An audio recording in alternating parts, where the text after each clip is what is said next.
Mario Kart Tour, because who needs integrity when you have Gold Dry Bowser? Look, I'm not usually one for mobile games. I often find them too shallow to hold my interest for too long. But little old me got quite bored during quarantine and thus decided to pick this game up for a couple of tours, so here we are. Mario's third entry on mobile devices, following the releases of Super Mario Run and Dr. Mario World respectively, is one of the most controversial games Nintendo's put out in recent memory, which says a lot coming from the same company that gave us this. And hey, the game's reaching its 1-year anniversary, so I'd wager there's no better time than the present to look at the game with a critical but fair eye in order to see everything it does poorly, as well as the things it actually does well.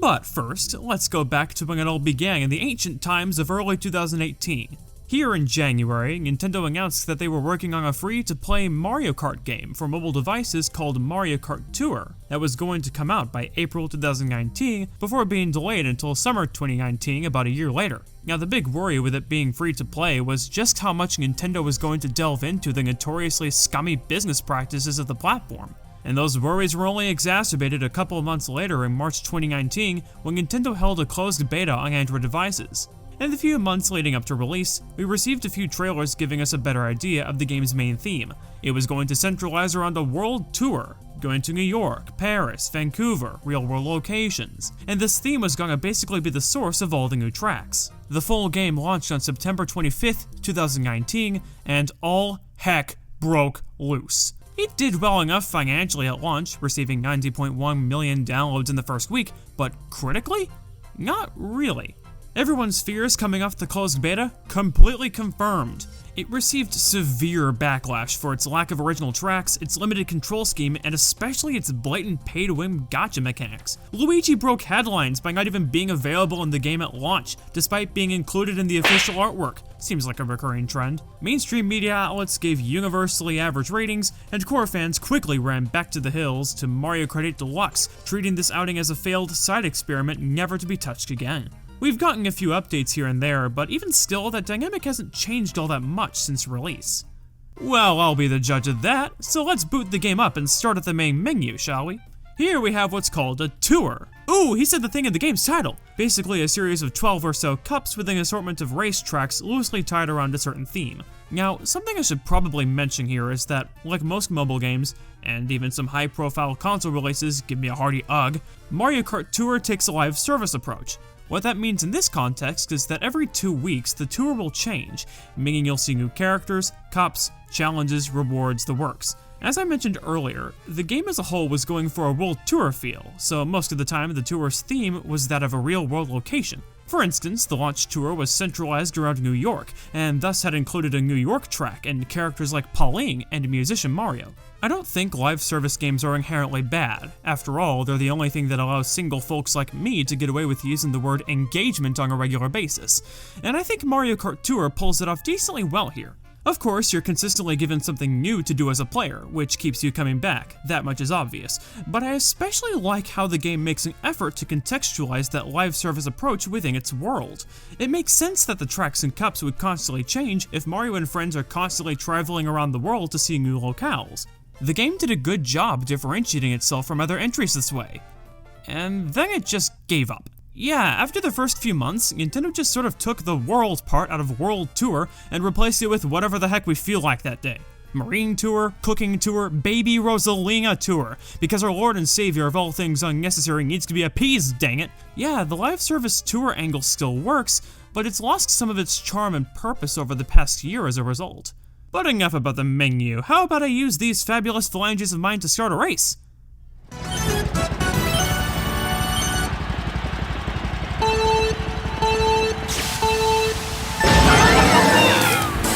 So, this is what being a filthy casual feels like. Yeah, people did not like these controls, that takes the top spot for understatement of the century. You accelerate and do tricks off ramps automatically, which leaves you with only the responsibility of turning and throwing items.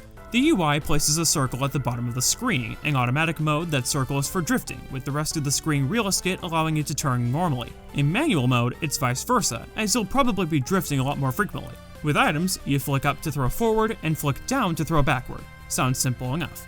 I know most people found all the options here to be rather finicky from what I can tell, but for me personally, they really aren't that bad. You can call me a casual cretin all you want. You wouldn't be wrong, but it hurts when you put it like that. but this is genuinely what I think. Yeah, it takes some getting used to, but I pretty much had it down after a few races. And frankly, given the mobile platform this game had, I'm not exactly sure what they could have done to make it much better.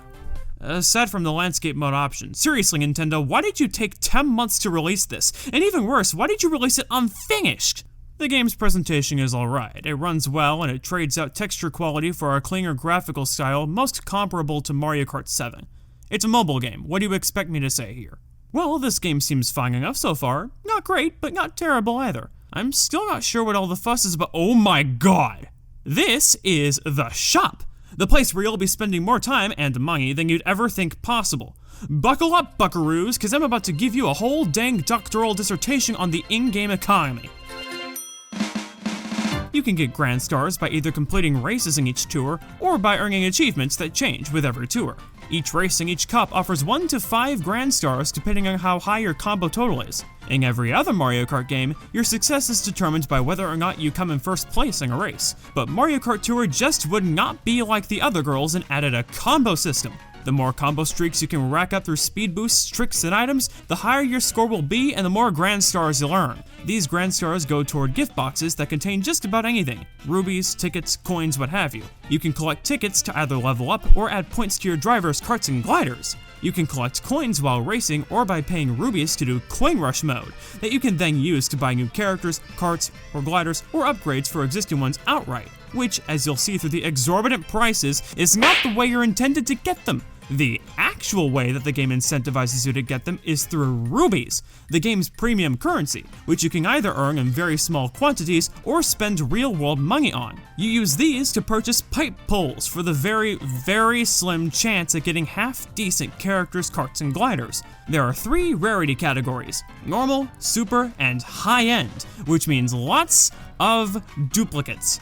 However, duplicates do level up that character, kart, or glider, so there's that at least. Every single track gives certain characters, karts, and gliders an advantage, and the rarer the item, the higher the likelihood that it will give you an advantage for that track. The better the kart or glider, the higher the combo point multiplication boost. And get this, the better the driver, the more items you get per item box. All of them increase your combo bonuses, meaning you will have an objectively better chance of winning by every measure. If you're not really feeling this whole system of surprise mechanics and just want to get high ends immediately, the game's got you covered. Just pay anywhere from $20 to $40 for a character pack. But wait, there's more! Only high-level drivers for each race have the ability to get a frenzy when all 3 item slots land on the same item, something that, again, sure looks a heck of a lot like.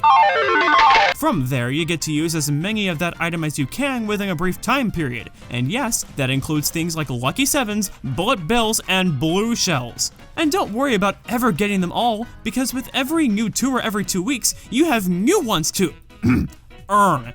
Not done yet though. On top of all of that, you can pay $5 a month for a Gold Pass subscription, which gives you access to gold challenges, more gift rewards, and the 200cc racing mode. The fastest racing mode is locked behind a subscription paywall. Fellas and fellas, I declared this game as my major, no need to thank me. Upon careful analysis, I can confirm that this is what we in academia like to call way too much. It would be scummy enough if the game had even a fraction of what's in the shop, but no! Nintendo decided that wasn't enough. This is Mario Kart, dang it, their best-selling franchise. So they're gonna take a look at the mobile market's monetization strategies and say, we'll take all of the above, please. The sad part is that there's still a reasonably fun time to be had here. The game, at the very least, doesn't limit the amount of time you have per session like other mobile games do, so you can play as long as you like. But the constant pressure to stay ahead of the loop, or pull the pipe, or subscribe to the Gold Pass is just suffocating. In order to get the majority of your Grand Stars, you need a good combo score, which means you need the right character, kart, glider combination for each track. To have a chance at that though, you need good pipe pulls, which require a boatload of coins and rubies. In order to get those, you need to open sufficient gift rewards, which require Grand Stars. Challenges help a little with this, but not nearly enough, so one way or another, you'd better pay up. The first thing you see when you boot up the game for the first time is a pipe pull, for gosh sakes, because we need to get them hooked while they're young. No one likes feeling marketed to. And if you're one of those people, be sure to give this video a like and subscribe for more content. This bevy of predatory business practices and design decisions come together to make a half-decent Mario Kart game into the worst entry in the series, if not one of the worst Nintendo games by far. Is what I would say if they didn't cram every cool feature in the series into this one package. There are so many things here that fans have been clamoring for years now. For instance, they brought back character-specific items from Mario Kart Double Dash. Some return from that game, like the giant banana and the Bowser shell, but we have some new items too. There's this Launch Star item that places 3 speed boost rings in front of you. There are various cannon items that fire anything from mushrooms to coins to bob-ombs. And yes, that means once again, normal items like triple green shells have been gated off as special items, but aside from that, it's a welcome return. There are loads, and I mean loads of new characters. Everyone is here. You have your character reskins like these abominations that are to be expected with a gacha game like this, but then we have characters that are long overdue for the series. Pauline, Dixie Kong, Nabbit, King Bob-omb. What does Mario Kart 8 get? Pinball, Peach, and Baby Rosalina. What does Mario Kart Tour get?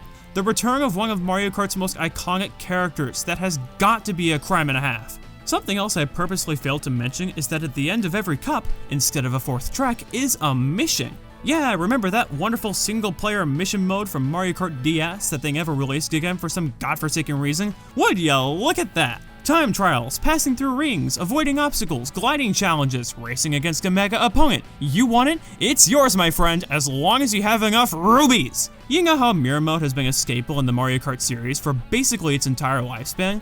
Well, Tour takes the concept a few steps further by letting you play tracks backwards, or with increased trick ramps, or backwards with increased trick ramps. It's an easy way to get more variety out of existing tracks with what I'd imagine to be minimal effort on the developer's part, and I'm surprised we haven't seen this kind of thing sooner.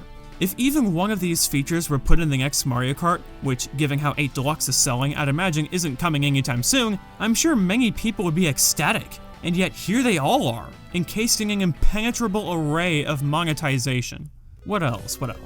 Oh yeah, I almost forgot about multiplayer! And apparently Nintendo did too, because the game didn't even have any until it was fully implemented on March 8th, 2020. Now think about that for a second. A Mario Kart game, part of arguably the most popular multiplayer franchise in all of gaming, did not even have multiplayer until 6 months after release. Oh, but Nintendo sure wanted to make you think it was there. For every offline race, the game loads up several other players with usernames typical of online players, so naturally people concluded that every race was online with other players. However, it didn't take long before people pieced together that these were actually just CPUs with typical usernames plastered on them, and boy, that is just incredibly dishonest. I'm not even mad about this decision, or even disappointed. I'm just confused at how unnecessary it is. I can at least understand the over-monetization. It's sleazy and unethical to be sure, but it definitely makes sense financially. But this? What would Nintendo have to gain from outright lying to its players like this besides pissing them off? Do they think we're stupid? Were they just lazy? I don't know, it's just a weird state of affairs. As for the multiplayer that was added, again, it functions well, but there are still some serious problems. You have 2 rule sets to choose from that change on a daily basis, one for regular players and another one available to Gold Pass subscribers. Some rule sets only allow you to play as characters with 2 item slots for each race, while others, get this, let you pick characters with an item slot advantage. My god! Yes, online is inherently better by virtue of focusing on finishing in first place rather than getting the highest combo score, but there's still a pay-to-win advantage a large chunk of the time. Why? You may have caught on to a recurring theme with this game by now. The tour concept is neat, but the game gave up on it halfway through the year. Additions like new characters and items are marred by the constant abuse of pay-to-win mechanics. The multiplayer runs smoothly, but once again is partially ruined by the pay-to-win advantage. Mario Kart Tour is a Mario Kart game that's average at best and borderline unplayable at worst, which really sucks because it didn't have to be this way. The game does a great job combining some of the franchise's best ideas with fresh new ones, and I could totally see this game being a viable placeholder for the eventual next installment. But the sheer volume of unethical, manipulative monetization practices warps it into such an exhausting ordeal that I couldn't see myself recommending it to anyone. Over the month of time that I actually played this game, I really did try to give it a chance, but the grind cycle became too much, and the core gameplay was too simplistic to keep me coming back, so I've since put it down for good. Who knows, maybe we will see some of the positives of this game make a return someday. But until then, what we have is the worst possible execution of the hypothetical definitive Mario Kart experience. Mario Kart Tour truly is the worst best Mario Kart. Oh, who am I kidding? They just came out with Yukata Daisy. This is the best Mario Kart game of all time!